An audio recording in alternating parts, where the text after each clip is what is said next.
we have some basic tools for foreign policy. We have diplomacy, we have our military, we have soft power, which is our economic ability, and then we have trade. And so we need to think about how we can rebalance things in a way that makes use of our diplomats. I just came back from the Middle East a couple of weeks ago, and one of the things I heard everywhere was what a great job the men and women in the military have been doing there in Syria, in Iraq, to support our efforts to stabilize the situation.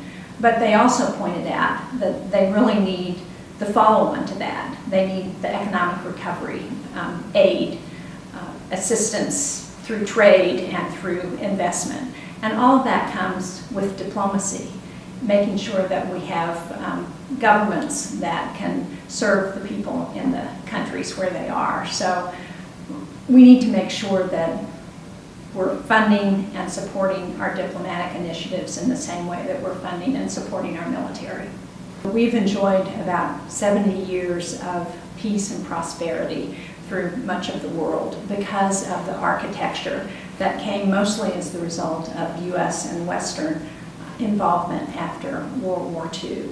So if we pull back from the world and from events, then we leave a vacuum, and that allows countries like China, like Russia, like Iran to enter that vacuum. And those are not countries that have peace and stability as their foremost objective.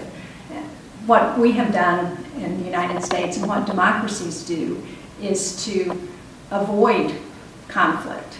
And what we've seen from those other aggressive nations is that they're interested in taking territory and looking at how they can spread their influence, not through peaceful means primarily, but through aggressive means. And so it's very important for the United States to continue our leadership role in the world.